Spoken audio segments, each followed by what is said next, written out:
Now, the next piece of music is really about sitting back and listening to a story, and it's the story of Peter and the Wolf, written by Prokofiev. If Prokofiev had composed nothing else except Peter and the Wolf, he would have left a sizable mark. This work has helped introduce generations of children to the instruments of the orchestra and the concept of telling a mixed story through music. Although it's not an entirely cheery story, and I won't give away the ending, the music is so inventive and engaging, the whole thing seems somehow thoroughly uplifting.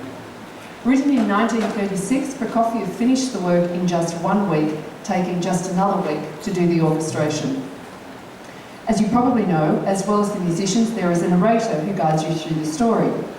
Our narrator today is, well actually, before I introduce our narrator, let me mention a few other people who've also been known to narrate Peter and the Wolf. Sting, David Bowie, John Gielgud, Sophia Loren, Sean Connery, Boris Karloff, Jack Lemmon, Captain Kangaroo, and my personal favourite, Dame Edna Everage. But of equal standing, right here in Lismore, is none other than our own Fraser Bell.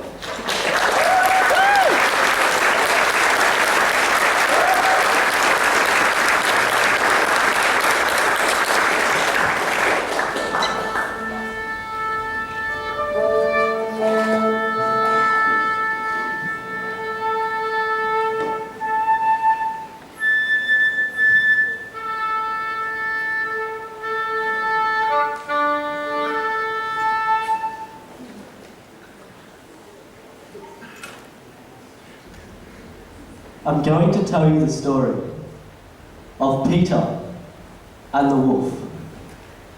If you listen very carefully, you will notice that each character in this story is represented by a different instrument of the orchestra. The bird by the flute.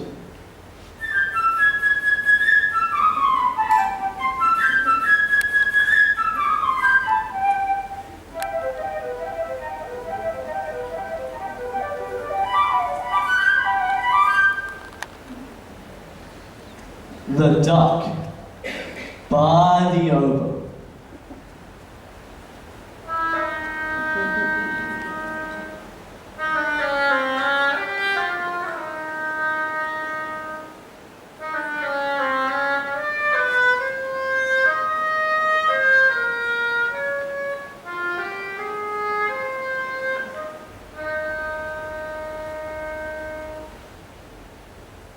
The cat by the clarinet.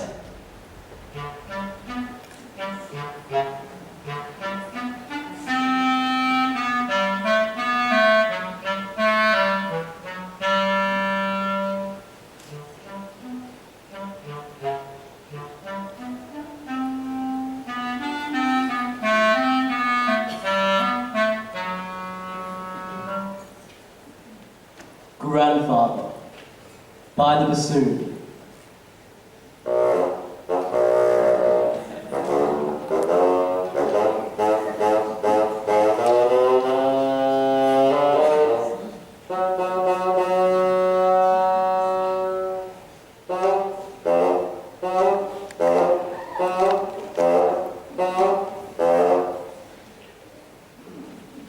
And the wolf is played by 3 hideous, ugly, dirty, smelly French horns.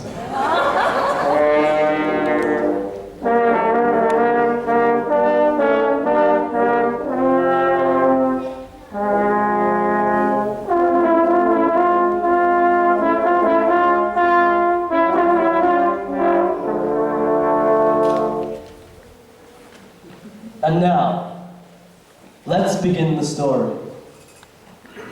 Early one morning, Peter opened the gate and stepped out into the big green meadow.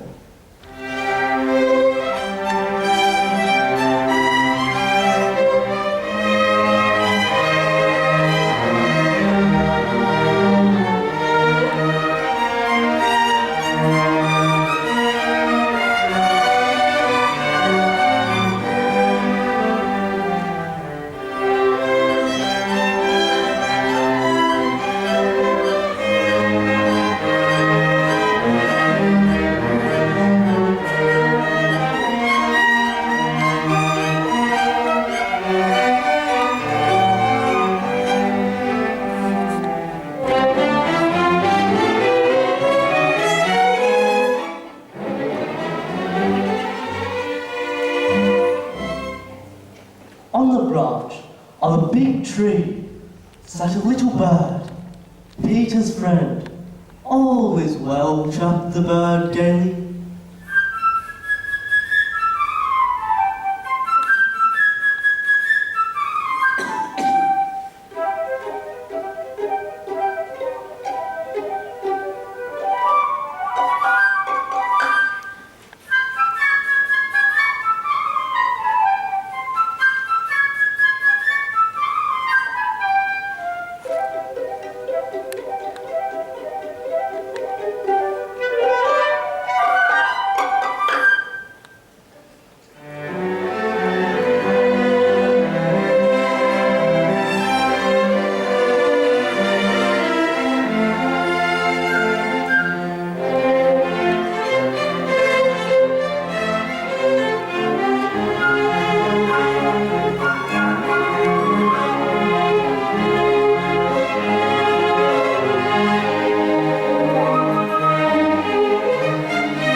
Just then, a duck came waddling round.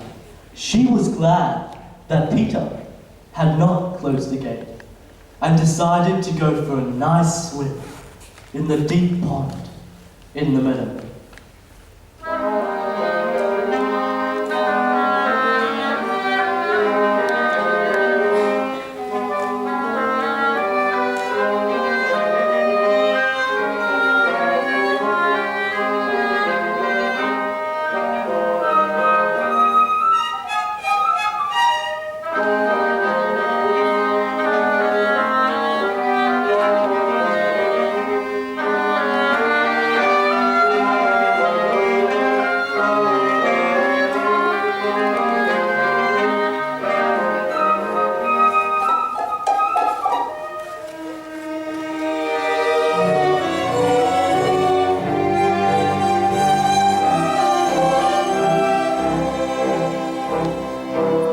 Seeing the duck, the little bird flew down upon the grass, nestled next to her, and shrugged his shoulders.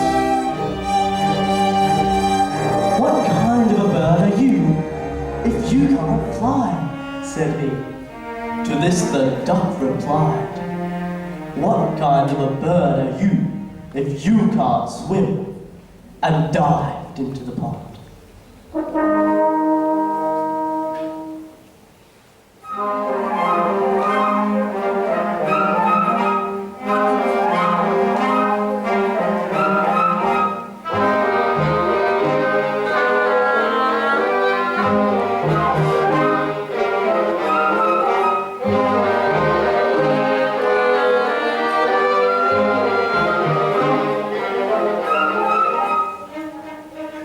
They argued and argued, the duck swimming in the pond, and the little bird hopping along the shoreline.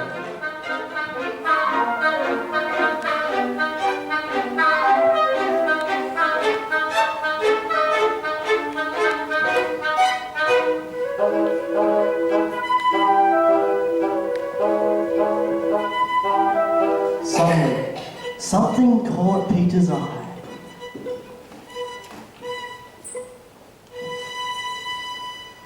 He noticed a cat crawling through the grass.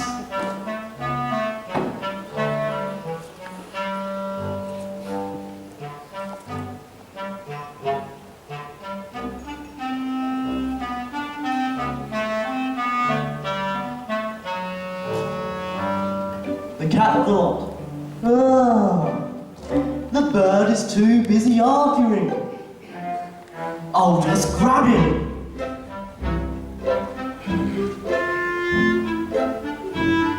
Stealthily, she crept towards him on her velvet paws.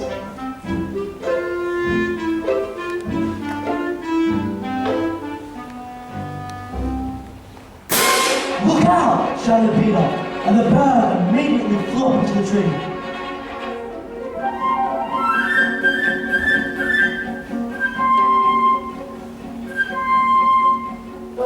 While the duck quacked angrily at the cat.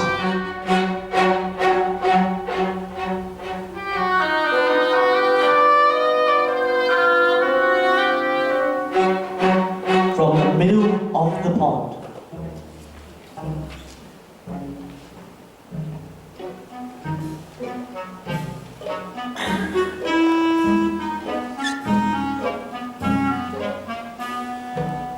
The cat walked round and round the tree and thought, is it worth climbing so high?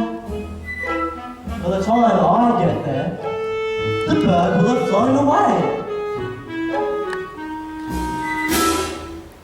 Just then, Grandfather came out.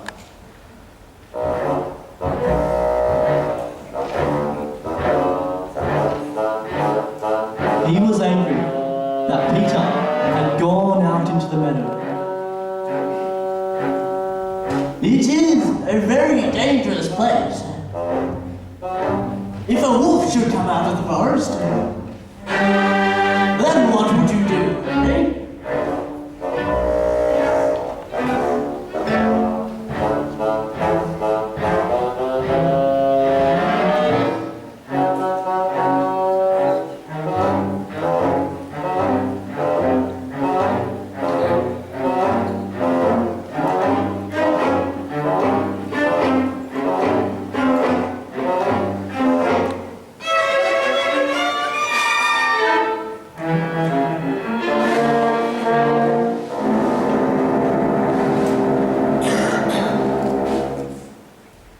But Peter paid no attention to his grandfather's words. Boys like him aren't afraid of wolves.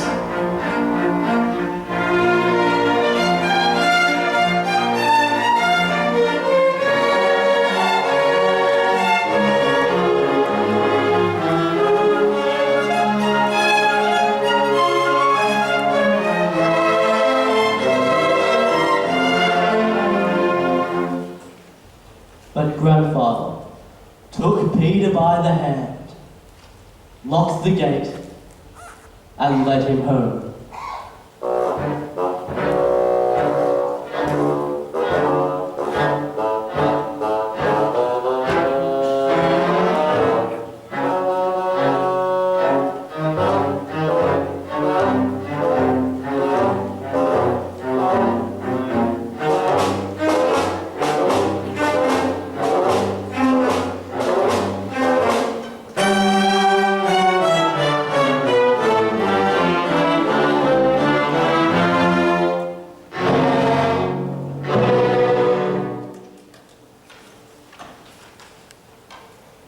No sooner had Peter gone that an enormous, big,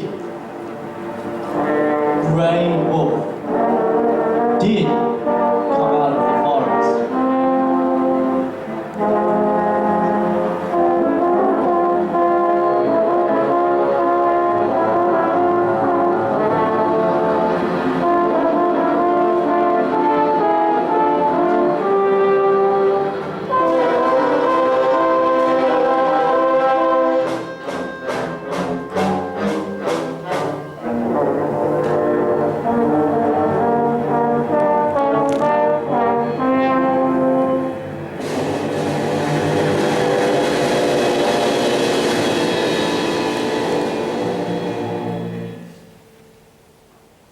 In a twinkling, the cat climbed up the tree.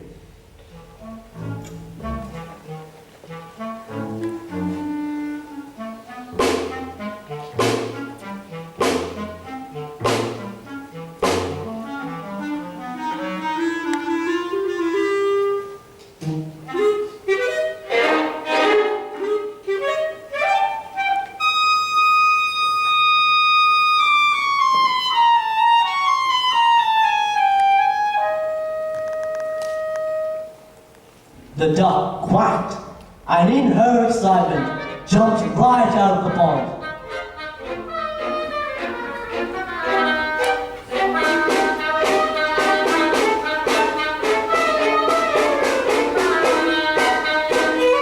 No matter how hard the duck tried to run, the wolf ran faster. He was getting nearer and nearer, catching up to her. And then suddenly, he got her!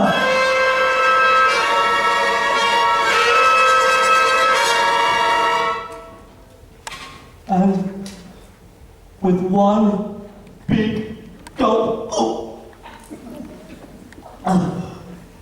swallowed her down.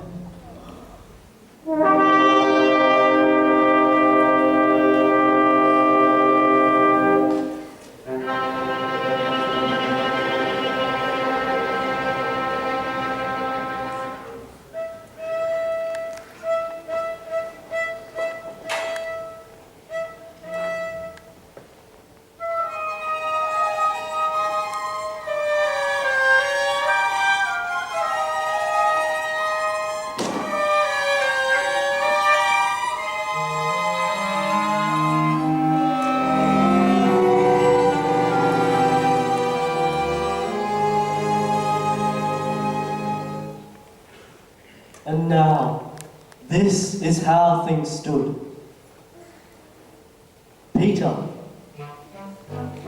behind the closed gate, without the slightest fear, watching all that was going on.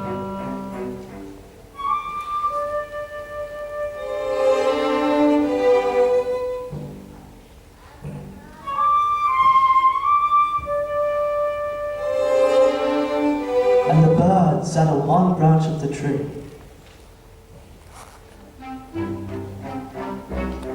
Not too close to the cat.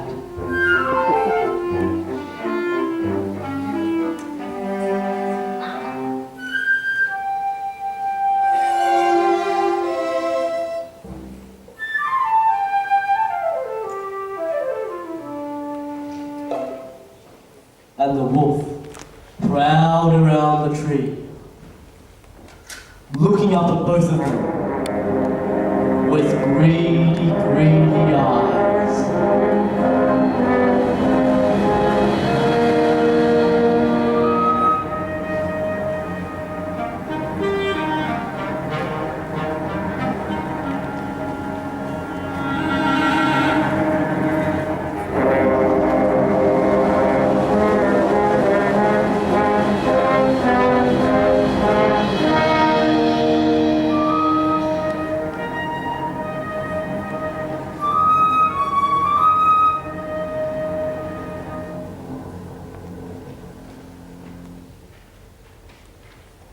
And Peter, without the slightest fear, watched everything that was going on. He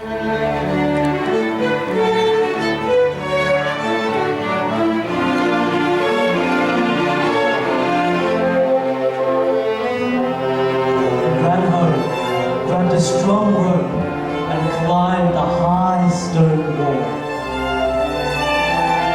One of the branches round which the wolf was walking stretched out over onto the wall.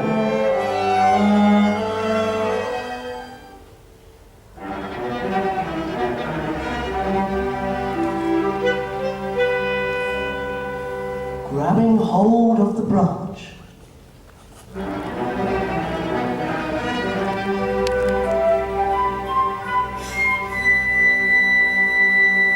Peter lightly climbed over onto the tree.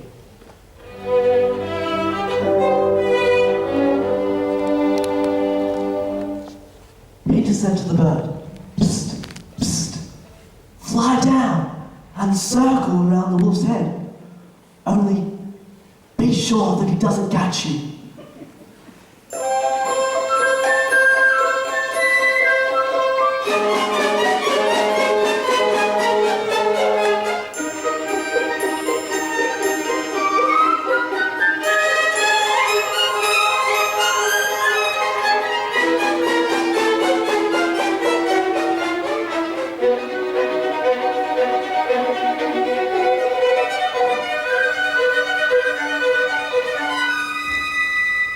The bird almost touched the wolf's head with his wings while the wolf snapped at him from this side and that.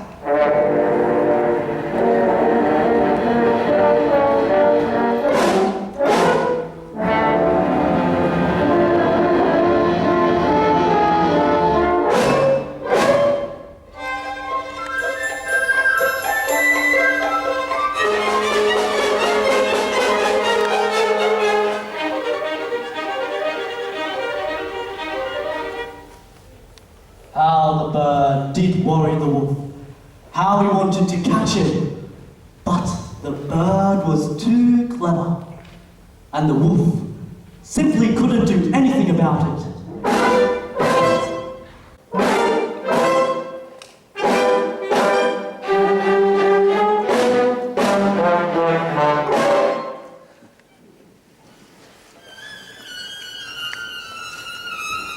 Meanwhile, Peter carefully made a lasso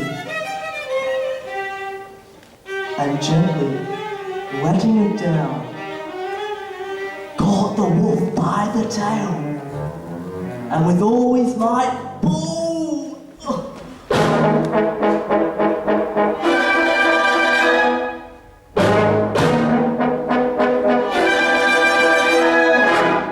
Feeling himself caught, the wolf began to jump, wildly trying to get loose.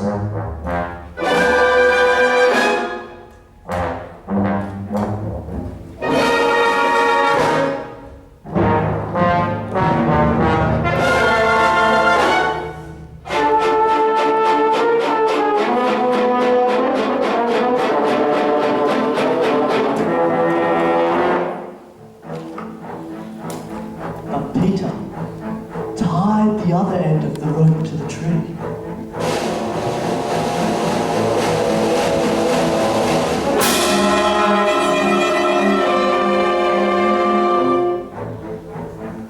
And the wolf's jumping only made the rope around his tail tighter and tighter.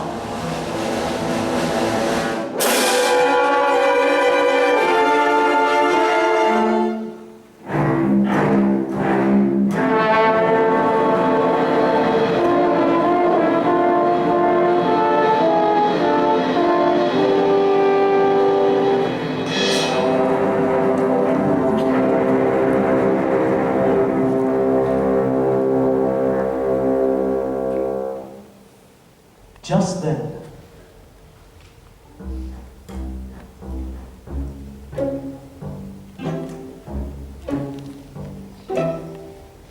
some hunters came out of the woods.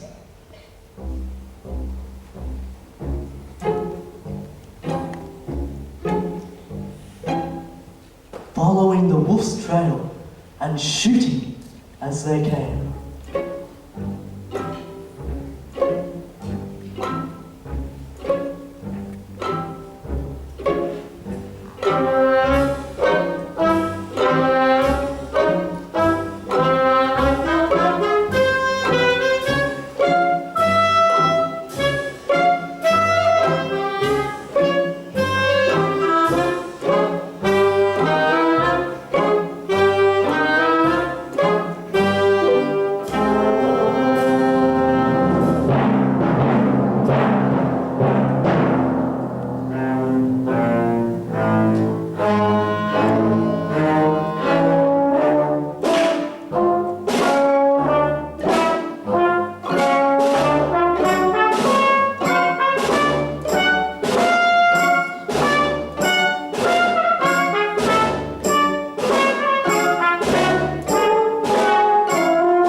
But Peter, sitting in the tree, cried, "Don't shoot! The bird and I have already caught the wolf. Now, all you have to do is help us take him to the zoo."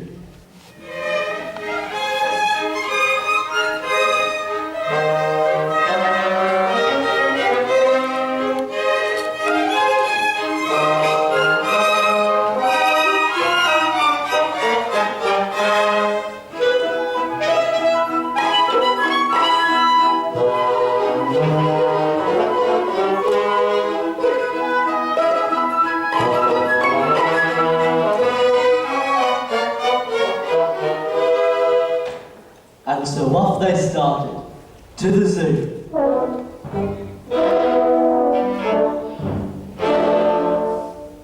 And just imagine the triumphant procession.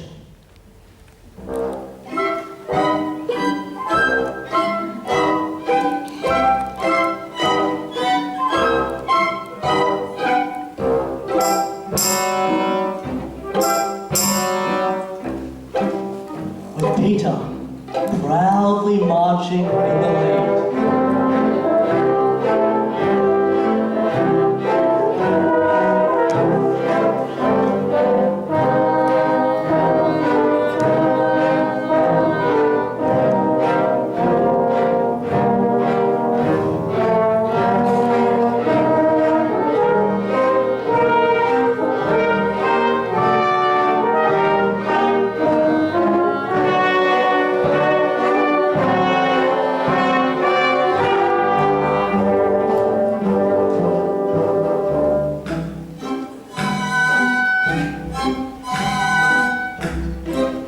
And after him came the hunters, leading the wolf that Peter had caught.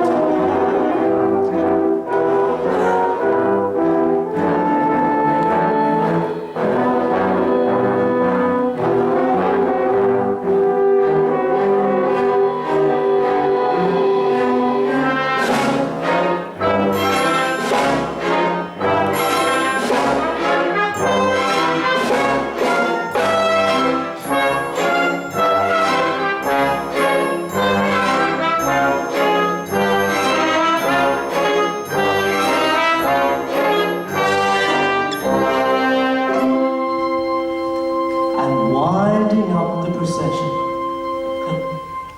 Grandfather and the cat.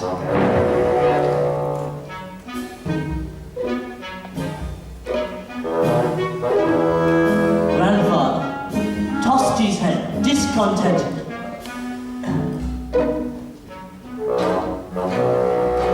Well, if Peter hadn't caught the wolf, what then?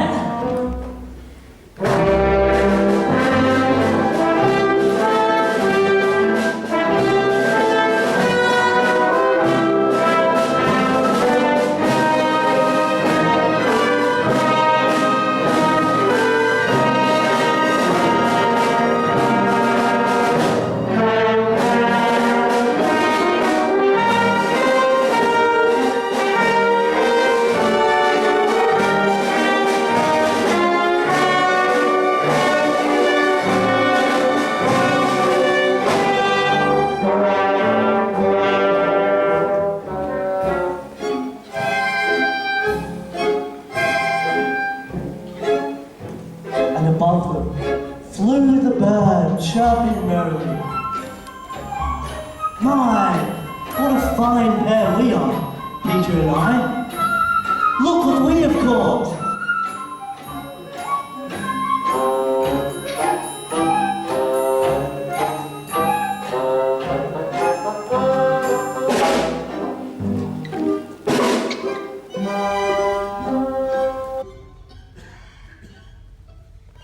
And if you listened very, very carefully, you could hear the duck quacking inside the wolf.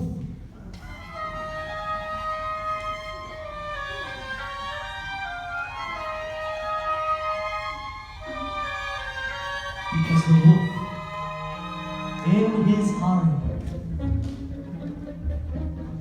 had swallowed her